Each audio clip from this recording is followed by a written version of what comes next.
Al-Quran. Naam ada Ustaz. Naam ada Ustaz. Coba baca. Ayat 77 kalau nggak salah. Coba baca, dibaca coba. Bismillahirrahmanirrahim.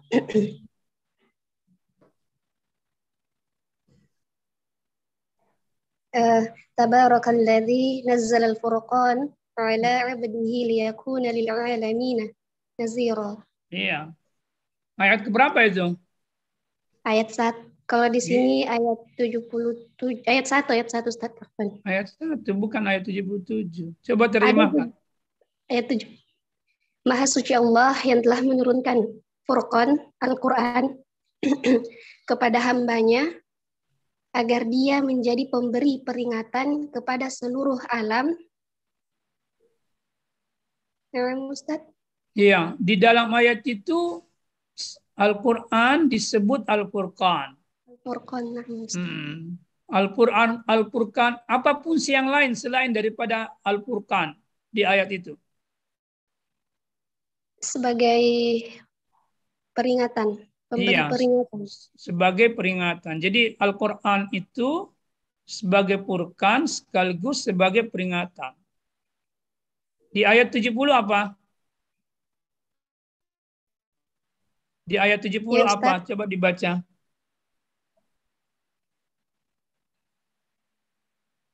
Masih di Al-Furqan ya Ustaz. Coba. Sebentar dicari.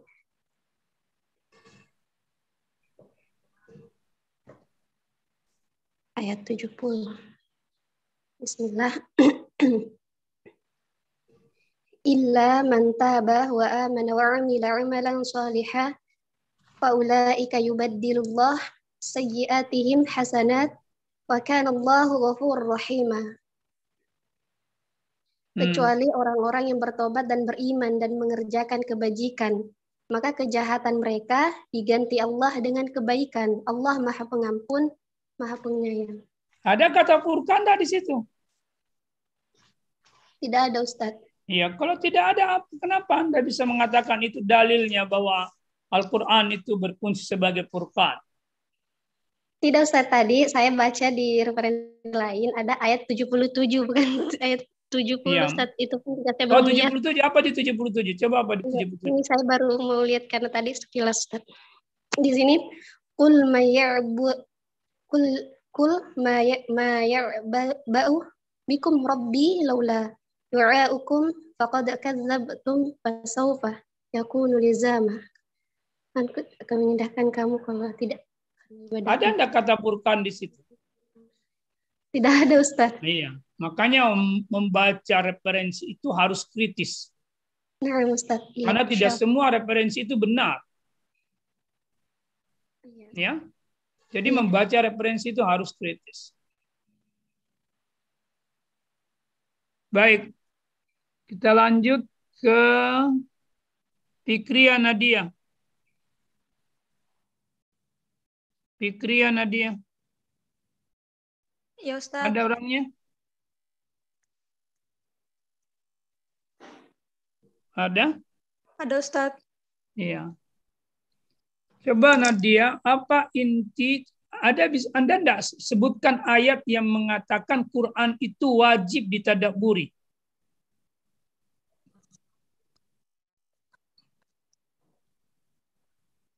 Kenapa, Ustaz? Coba sebutkan dalil Quran yang mengatakan Quran itu wajib ditadabburi atau yang memberikan makna atau isyarat bahwa Quran itu wajib ditadabburi.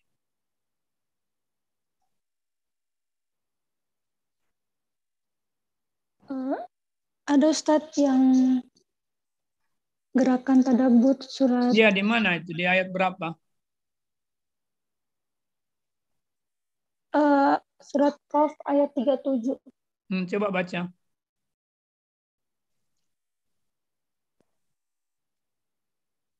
A'udzubillahi minasyaitonirrajim. Bismillahirrahmanirrahim.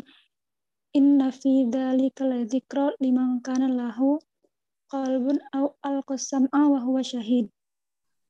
Coba. Inna fi dzalika Inna fi dzalika ladzikra liman kana lahu qalbun aw alqasam wa huwa syahid. Artinya apa yang Anda pahami dari ayat itu? Terdapat peringatan bagi orang-orang yang mempunyai hati atau yang menggunakan pendengarannya sedang dia menyaksikannya. Apa yang mana di situ menunjukkan bahwa Quran itu, ayat ini menjadi dasar bahwa Quran itu ditadabburi?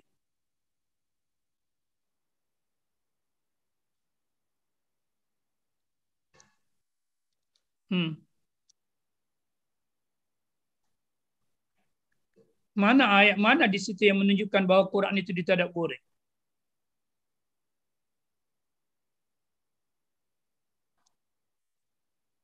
Ada yang tahu?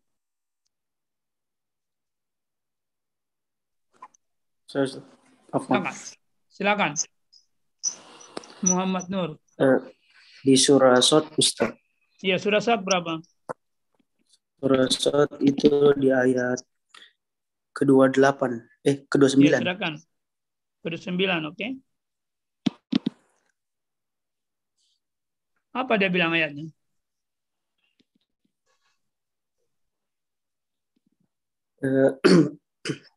A'udzubillahi minasyaitonir rajim.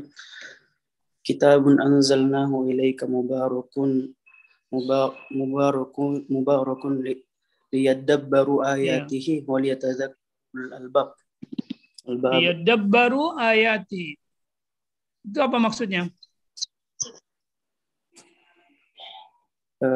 Kalau dia di arti ayatnya yang saya tangkap, Quran ini diturunkan kepada manusia memang untuk dihayati makna-maknanya, ditadabbur. Coba di ayat awalnya apa? Sebelum lihat baru apa? Mubarakun, Ustaz. Kitabun anzalnahu ilaika ilaika mubarakun. Liyadabbaru ayatihi wa liyatadhakkaru ulul albab. Coba perhatikan itu kata kitabun. Kata kitab di sini maksudnya siapa? Apa? Al-Quran. Al-Quran. Baik. Anzalnahu. Hu-nya kemana? Siapa yang dimaksud hu? Anzalnahu. Anzalnahu ini kembali kemana? Al-Quran. Kembali ke kitabun. Ilaika. Ilaika? Kanya siapa? Nabi Muhammad. Muhammad. Baik, mubarakun ini sifat atau apa? Atau habar atau apa?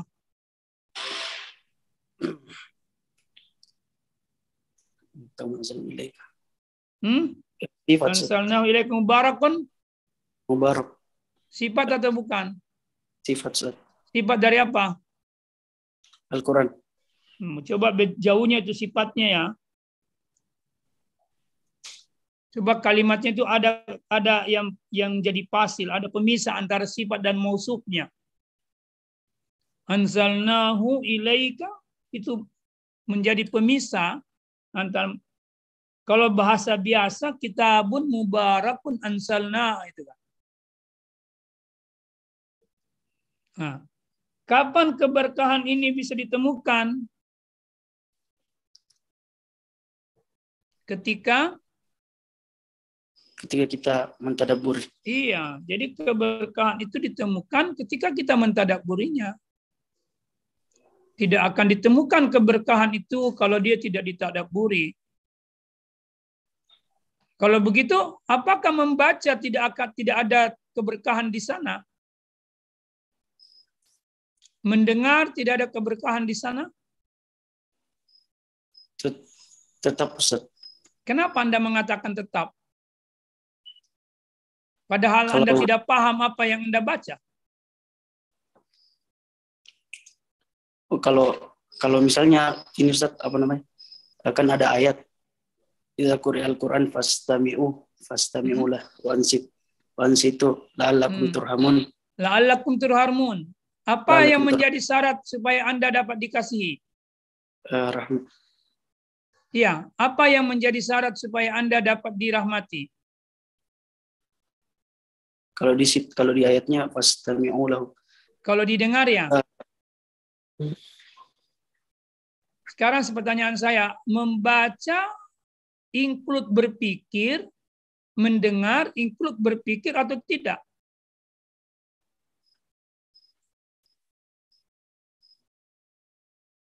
Paham tidak maksud pertanyaan saya? Membaca include berpikir dan mendengar include berpikir atau tidak? Include harusnya. Iya, maka sebenarnya ketika orang Quran sudah mengatakan ikra, baca, isma, dengar, itu sebenarnya include berpikir. Disinilah kesalahan orang. Karena dia hanya sekedar membaca tanpa pikir, mendengar tanpa pikir. Padahal mestinya mendengar itu sekaligus tadabbur. Membaca sekaligus tadabbur. Tidak terpisah antara pendengaran dengan tadabbur. Tidak berpisah antara pendengaran, pembacaan dengan tadabbur. Maka pembacaan dan pendengaran tanpa tadabbur itu kosong. Itu kosong. Kalau menurut saya dia kekurangan berkah. Mungkin dia dapat pahala tapi berkah tidak. Itu ya. Oke. Nah, jadi nanti kalau saya sudah menjelaskan satu materi lagi, siap-siap untuk saya ujikan lagi. Dan yang saya sudah ujikan, saya sudah tulis namanya. Ya. Nanti yang lain, materi lain, saya tanyakan lagi yang lain. Siap, semua agak siap. Kita kuliah sampai jam berapa? 10.40, Ustaz. 10.40. Jam berapa sekarang? 10.15. Baik. Saya punya masih waktu berapa menit. Saya akan menjelaskan materi ilmu-ilmu Quran. Materi pertama terkait dengan ilmu-ilmu Quran itu. Ya, kita mulai ya. Materi perhatikan baik-baik. Nanti Anda punya tugas untuk bikin resume materi lagi. Baik, bismillahirrahmanirrahim.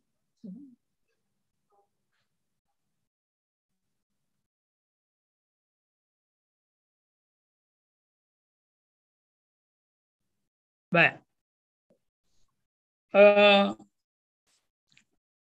Kita bahas insya Allah terkait dengan ilmu-ilmu Al-Quran.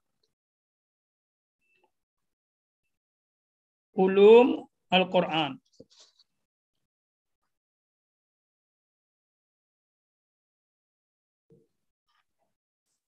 Kita lihat dulu ya, pengertian ulumul Quran. Kata ulum itu berasal dari, jadi kata ulumul Quran, kalau kita bahasa Indonesia kan ilmu Al-Quran.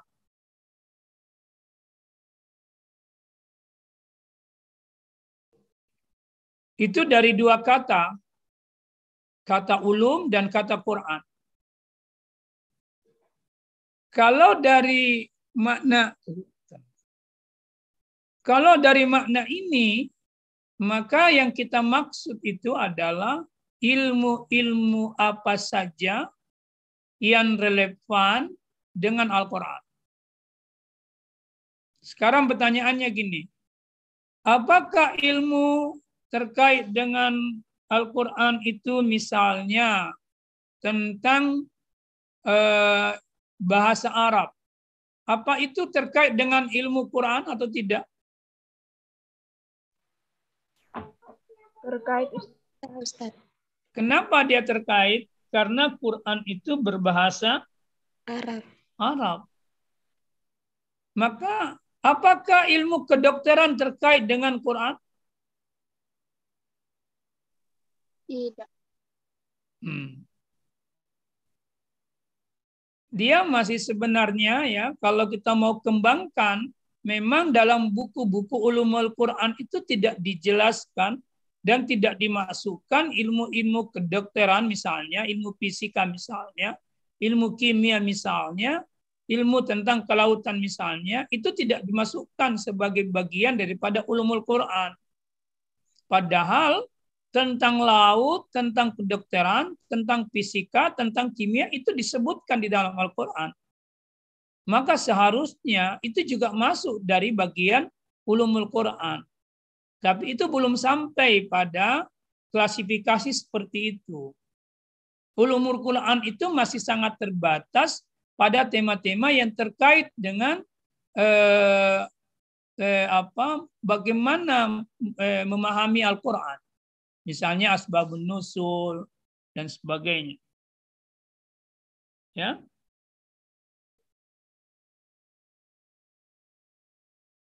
Nah, jadi sebenarnya kalau menurut saya ilmu kedokteran itu bagian daripada ulumul Quran. Karena terlalu banyak ayat-ayat Quran yang berbicara tentang kedokteran. Banyak sekali. Bahkan menurut saya ayat yang pertama turun pun itu bicara tentang kedokteran. Iqra bismi rabbikal ladzi khalaq. Di situ belum ada kedokterannya.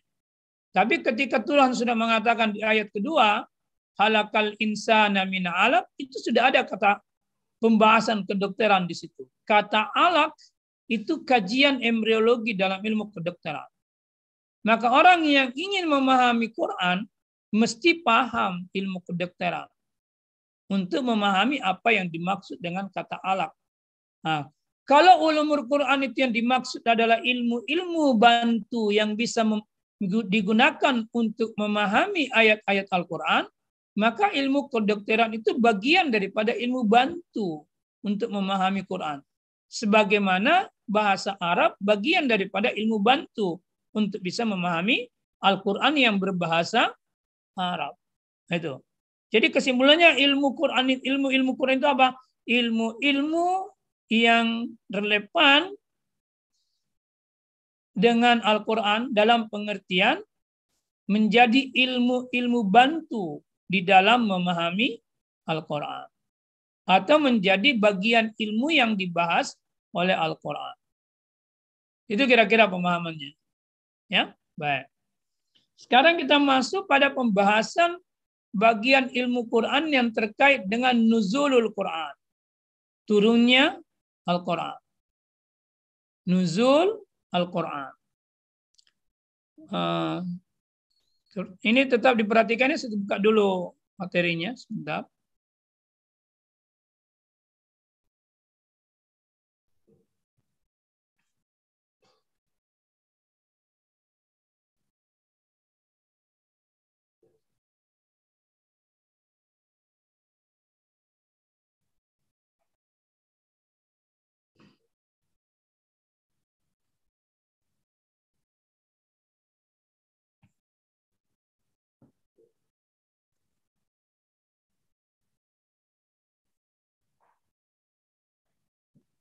Kelihatan materinya?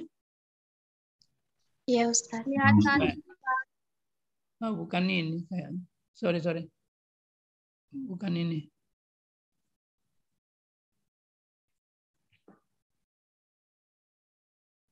Ya ini.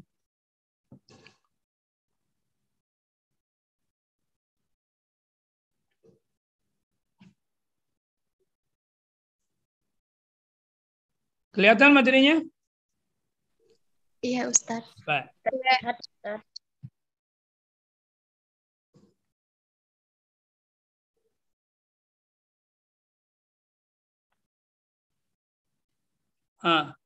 Kita mulai dari makna nuzul. Istilah nuzul Quran itu terdiri dari dua kata, yakni kata nuzul dan kata Al-Quran. Ya, kata nuzul dan kata Al-Quran. Kata nuzul berarti turunnya sesuatu dari atas. Artinya sesuatu yang turun dari tempat yang rendah ke dari tempat yang tinggi ke tempat yang rendah.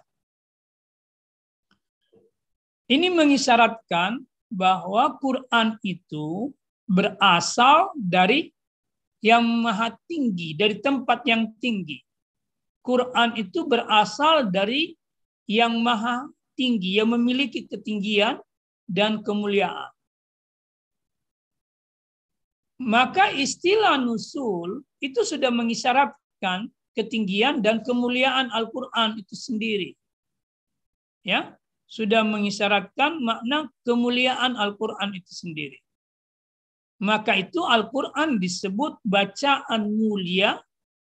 Jadi Al-Quran itu yang setimbang dengan kata fa'lan, ya, yang berarti bacaan, itu bacaan mulia yang senantiasa dibaca. Jadi kata Quran yang timbangan bahasa Arabnya fa'lan, itu mengandung makna mubalaghah, penyangatan. Jadi bacaan yang sangat dibaca, yang senantiasa dibaca. Jadi bacaan mulia yang berasal dari ketinggian yang senantiasa dibaca oleh orang di bumi, supaya orang yang di bumi ini terantar naik kepada ketinggian dan kemuliaan di sisi yang maha tinggi dan di sisi yang maha mulia. Ya. Dengan itu kita bisa mengatakan Al-Quran sebagai kitab suci turun dari tempat yang tinggi, yakni dari langit, atau dari sisi Allah. Nah, ini dari langit atau dari sisi Allah. Di sini makna sisi Allah bukan berarti Allah dalam ruang. Bukan berarti adalah Allah dalam waktu. Kalau langit masih dalam ruang. Ini peristilahannya.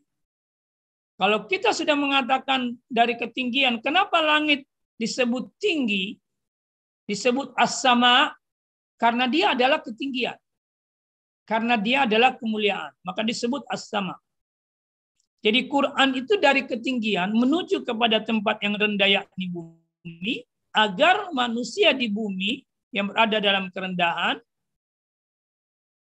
atau bersama dengan makhluk menuju kepada ketinggian langit atau bersama dengan Allah. Dari pemahaman ini kita bisa berkata bahwa Quran itu akan mengantar, atau tujuan utama daripada Quran itu adalah menjadikan manusia dan jin, saya ulang, menjadikan manusia dan jin untuk mencapai atau menggapai ketinggian langit dan bersama dengan Allah. Jadi bumi itu rendah, langit itu tinggi. Kalau orang selalu membumi, maka dia tidak akan pernah naik ke langit. Maka bumi ini harus ditinggalkan untuk menuju langit. Apa kendaraan yang bisa digunakan supaya kita bisa meninggalkan bumi menuju langit atau ketinggian langit? Itu adalah Quran. Tidak ada kendaraan lain kecuali Al-Quran. Karena itu Quran diturunkan oleh Allah agar manusia menjadikannya sebagai sarana atau keadaan atau kendaraan untuk menuju ketinggian di sisinya. Itu tujuan utama Quran itu diturunkan sebenarnya. Kalau istilah petunjuk itu sudah teknisnya. Tapi secara hakikat seperti itu. Paham ya? Sekarang kita lihat bagaimana proses turunnya Al-Quran. Terkait dengan istilah nuzul Quran, itu ada dua bentuk nuzul. Bentuk turunnya Al-Quran itu ada dua. Ada dalam yang disebut dengan proses inzal dan ada proses tanzil. Kata inzal itu berasal dari kata yang sama dengan nuzul. Itu kata nazala. Inzal dari kata ansala, inzalan. Kemudian tansil itu juga berasal dari kata nazala. Berarti kata nusul, insal, dan tansil itu adalah satu rumpun kata. Insal itu bentuk penurunan Quran. Tansil juga bentuk dari nuzulul Quran. Proses insal itu adalah proses turunnya Al-Quran sekaligus dari Lauhul Mahfuz ke Baitul Izza, ke langit. Yang disebut Baitul Izza. Ini turun sekaligus. Itu disebut proses insal. Dan itu turun pada malam Lailatul Qadar di bulan Ramadan. Nah, kemudian dari Baitul Izza itu kemudian dibawa oleh Jibril ke Nabi Muhammad SAW di bumi. Ini disebut dengan proses tanzil. Proses turunnya Al-Quran secara bertahap atau beransur-ansur. Dan itu sampai 23 tahun. Ada yang mengatakan 22 tahun, 2 bulan, 22 hari. Jadi ada 2 proses insal nuzul, yakni proses insal, yakni sekaligus turun ke Baitul Izza dari Lauhul Mahfuz, dalam bahasa yang lain sekaligus turun ke dalam hati Muhammad SAW. Kemudian ada proses tanzil, yakni turunnya Quran secara bertahap kepada Nabi sesuai dengan keperluan atau sesuai dengan apa yang diingin direspon oleh Al-Quran terkait dengan kehidupan masyarakat Arab. Maka disinilah berproses Quran itu secara bertahap. Kalau kita hubungkan dengan surah, dengan isi Al-Quran yang terdiri dari beberapa 114 surah, maka ada surah yang sekaligus turun dan ada surah yang bertahap turun. Misalnya, surah Al-Fatihah itu sekaligus turun. 7 ayat sekaligus turun. Qul huwallahu ahad itu sekaligus turun. Atau ayat-ayat pendek itu sekaligus, surah-surah pendek itu biasanya sekaligus turun. Tapi kalau Anda baca surah yang pertama turun yaitu Al-Alaq, itu hanya ayat 1 sampai ayat 5 yang pertama turun. Lama kemudian ada beberapa surah yang mendahuluinya, lalu turun sambungannya. Lalu turun lagi sambungannya. Ini membuktikan bahwa Quran itu turun secara bertahap. Pertanyaannya sekarang adalah, apa hikmahnya Quran itu mesti turun secara bertahap? Kenapa tidak sekaligus saja dari Baitul Izza ke Nabi Muhammad? Kenapa prosesnya bertahap dari Baitul Izza ke Muhammad SAW? Nah, itu kira-kira pertanyaan. Nah, inilah jawabannya. Ya. Jadi di antara hikmah nuzulul Quran itu secara beransur-ansur, pertama adalah supaya memantapkan jiwa Nabi Muhammad. Seperti di dalam Al-Quran. Ya. Surah 25 atau Al-Furqan ayat 32. Di situ dijelaskan, auzubillahi minasyaitonir rajim. Wa qala alladziina kafaru laula nuzzila alaihi al-Qur'an jumlatan wahidah. Orang kafir itu pernah nuntut, mengapa Al-Quran itu tidak diturunkan sekaligus saja kepada Muhammad. Jadi orang kafir itu pernah bertanya, dan pertanyaannya itu mengandung makna protes. Laula nuzzila alaihi al-Quran jumlatan wahidatan. Kenapa Quran itu tidak diturunkan sekaligus saja? Ya. Apa jawabannya Tuhan? Jawabannya Allah Subhanahu wa taala. Allah mengatakan, kadzalika linusabbit bihi fuadak warattalnahu tartila. Begitulah kami, atau supaya kami perkuat, ya, supaya kami perkuat hatimu dengannya, dengan Al-Quran.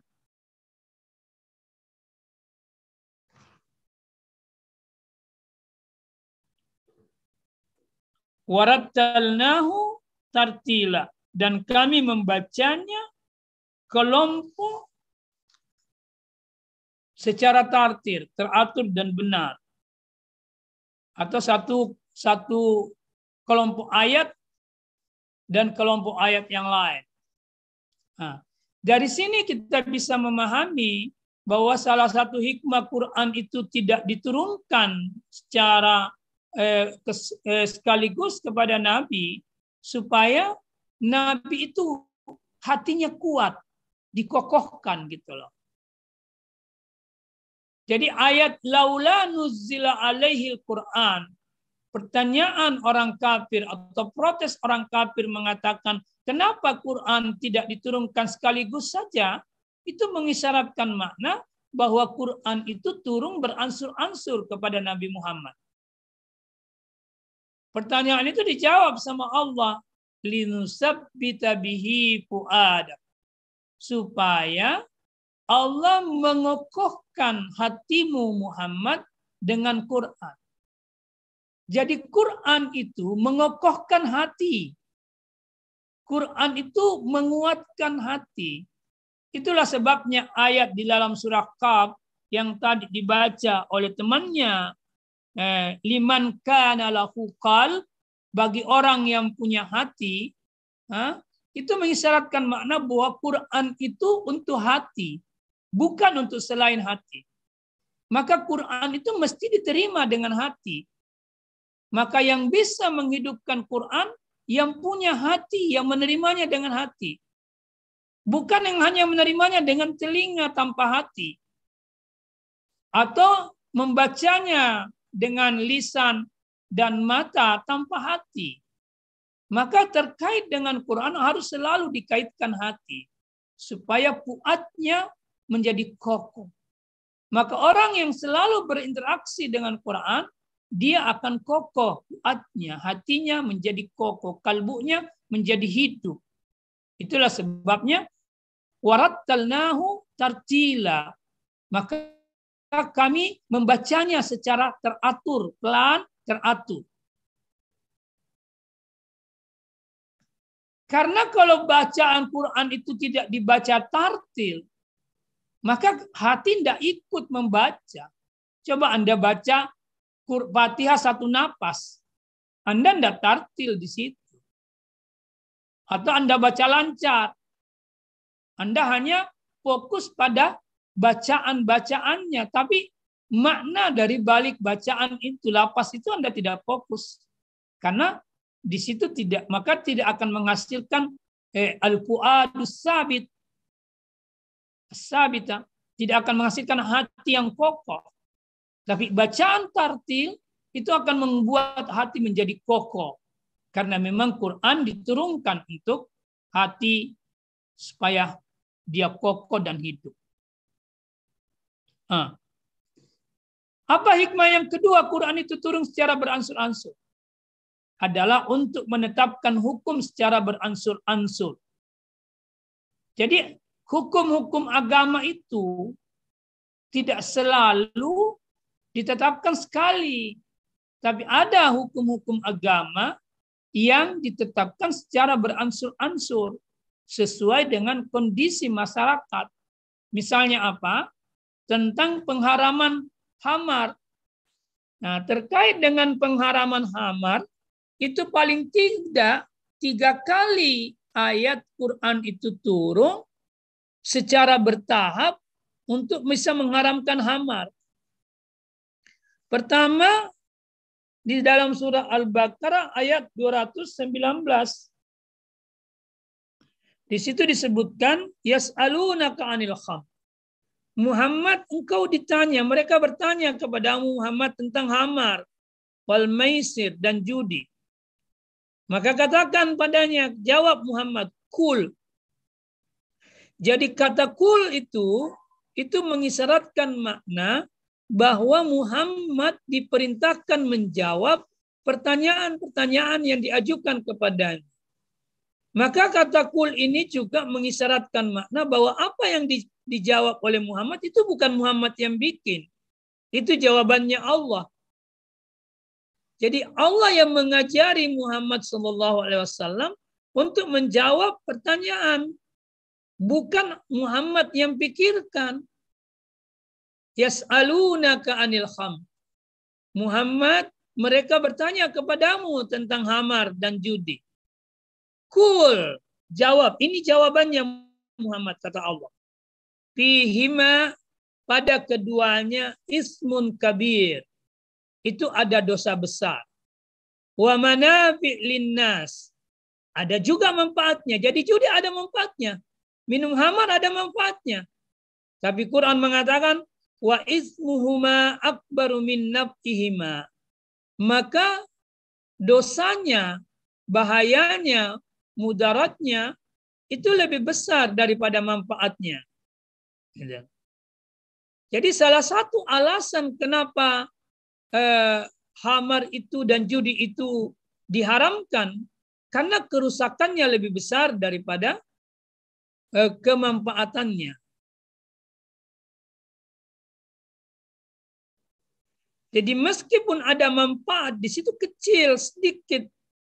Nah, ini dulu yang diinformasikan kepada mereka orang Arab itu bahwa betul khamar itu dan judi ada manfaatnya tapi sedikit. Dosanya, kemudaratannya lebih banyak. Seperti itu kira-kira ya. Nah, kemudian setelah diinformasikan kepada mereka tentang itu, Allah kemudian bilang, ya ayyuhalladzina amanu, wahai orang-orang yang beriman. Nah, ini sudah dipanggil orang yang beriman ini. Kalau tadi tidak ada, baru informasi umum. Nah, sekarang kalau orang sudah beriman, dikatakan la taqrabus shalah, la taqrabus shalah wa antum sukara. Jangan engkau mendekati salat sementara engkau dalam keadaan mabuk. Hatta ta'lamu ma taqulun. Hingga kamu mengerti apa yang kamu ucapkan. Ini tahapan kedua. Dilarang salat dalam keadaan mabuk. Ya. Jadi ini pembatasan. Nah, lalu kemudian Tuhan mengatakan, akhirnya dia mengatakan secara tegas. Ya ayyuhalladzina amanu innamal khamra wal maisir. Sesungguhnya minum khamar, judi, wal ansab. Berkorban untuk berhala, wal azlam, mengundi nasib, rijusun. Itu perbuatan keji. Min amalis syaitan. Itu amalannya setan. Jadi setan itu suka minum khamar. Setan itu suka berjudi. Setan itu suka menyembah berhala. Setan itu suka mengundi nasib. Jadi semua perbuatan-perbuatan itu min amalis syaitan. Maka dia ricis, dia najis, dia dosa. Fajtanibuhu. Kata fajtanibuhu itu perintah wajib menjauhinya. Wajib meninggalkannya. Maka ayat ini mengharamkan khamar, mengharamkan judi, mengharamkan berhala, mengharamkan mengundi nasib. Kalau Anda meninggalkannya, la'allakum tuflihun. Dijamin Anda beruntung. Mafhum muhalafannya, pemahaman terbaliknya adalah kalau Anda melakukannya, juga dijamin akan merugi. Itu kira-kira. Jadi ada tahapan hukum yang ditempuh, karena itu dituntut apa Quran itu diturunkan secara beransur-ansur. Hikmah ketiga dari Quran itu diturunkan secara beransur-ansur adalah agar mudah dihafalkan. Agar mudah dihafalkan oleh Nabi. Ya. Coba bayangkan kalau dia turun langsung 6.236 ayat. Apa bisa langsung dihafal? Tak mungkin. Maka dia harus diturunkan secara beransur-ansur. Hikmah yang keempat, kenapa dia harus turun beransur-ansur? Karena Quran itu merespon terhadap peristiwa-peristiwa yang terjadi atau menjawab pertanyaan-pertanyaan yang diajukan kepada Nabi Muhammad. Maka nanti ada pertanyaan baru turun jawaban. Nanti ada peristiwa yang mau direspon baru turun ayat. Makanya dia disebut beransur-ansur. Dan yang kelima, apa hikmahnya? Sebagai bukti bahwa Quran itu berasal dari Allah, bukan buatan Muhammad. Ini juga menjadi bukti kemujizatan Al-Quran. Jadi turunnya Al-Quran secara beransur-ansur menjadi bukti kemujizatan bahwa Quran itu tidak buatan Muhammad, tapi dia berasal dari Allah Subhanahu wa Ta'ala. Bisa dipaham? Insyaallah bisa, Ustaz. Oke. Ada pertanyaan sampai sini?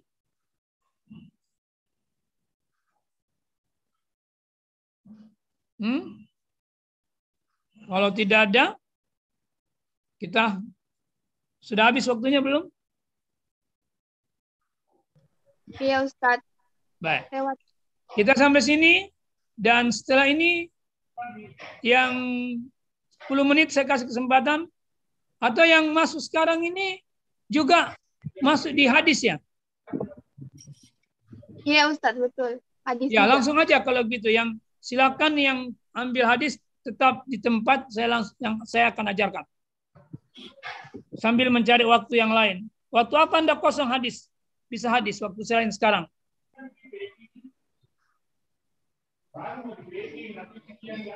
Siapa ketua kelasnya hadis?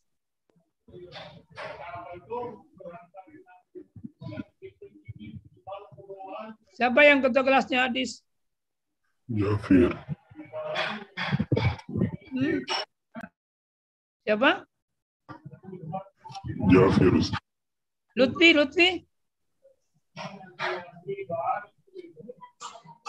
Lutfi ketua kelasnya? Iya, Ustaz. Baik.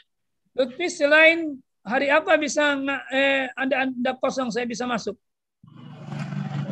Teman-teman yang lain bisa kalau hari Jumat, Ustaz. Jumat jam? Sudah Jumat?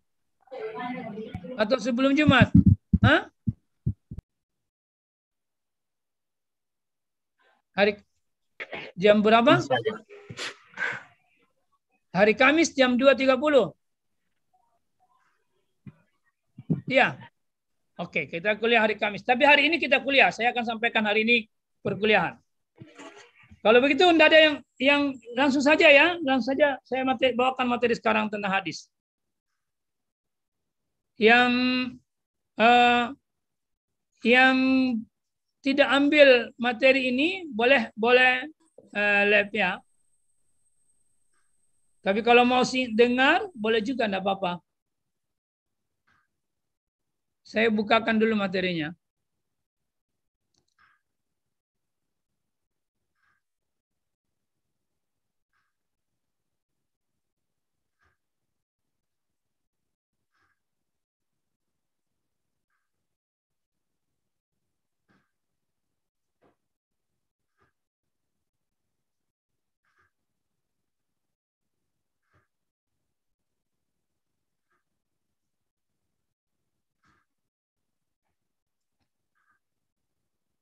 Kelihatan?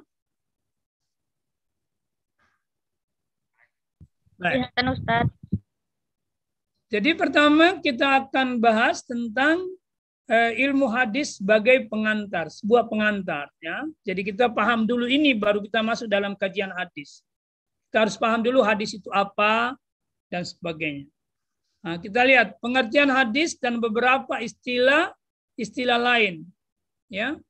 Jadi kalau kita bicara hadis, paling tidak ada 4 istilah yang kita gunakan terkait dengan hadis. Yakni pertama istilah hadis itu sendiri, yang kedua istilah sunnah, dan yang ketiga istilah azar, dan yang keempat istilah khabar. Ya, itu yang dimaksud dengan istilah-istilah yang berkaitan dengan hadis.